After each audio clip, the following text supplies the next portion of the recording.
Dakar, notamment dans cette région? Moi, je pense que c'est fait à la suite d'études, naturellement.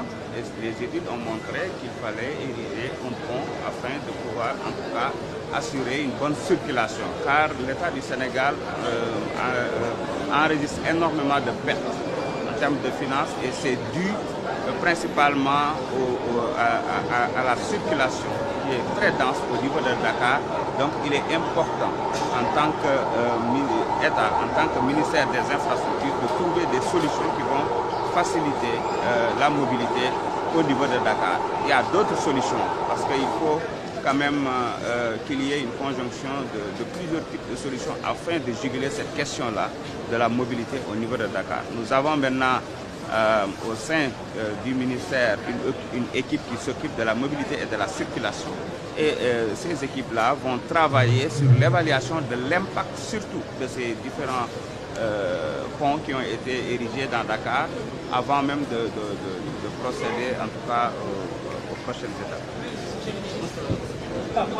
Ah les gars.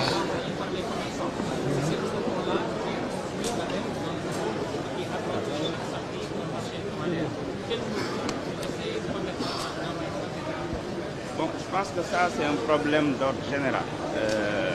Souvent les ouvrages ou en tout cas les réalisations de l'État sont souvent envahies par les populations et parfois il y a des activités qui y mènent et qui ne répondent pas aux normes.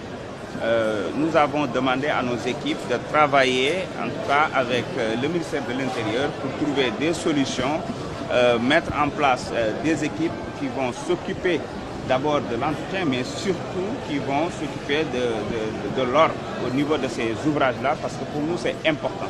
Vous avez vu au niveau du terre, c'est ce qui est fait. Il y a une convention qui est signée avec la gendarmerie et tout se passe très bien. Au niveau du BRT, c'est pareil. On a commencé à trouver des solutions, mais au début, vous aviez vu qu'il y avait beaucoup de problèmes, les charrettes par-ci, les vendeurs, etc.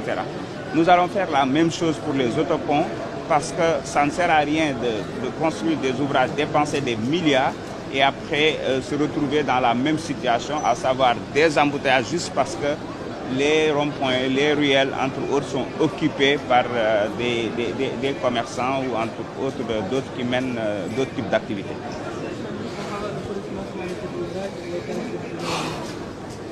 Bon, en ce qui concerne le coût, je pense que c'est dans les 14 milliards.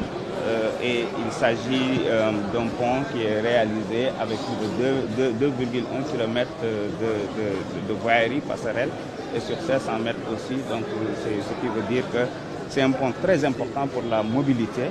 Et comme je dis, nous allons voir, c'est un programme global qu'on a trouvé ici, que nous sommes en train de continuer. Mais dans le cadre du Djubanti, comme on dit, nous allons en tout cas évaluer l'impact, le coût, entre autres, avant de procéder aux prochaines étapes.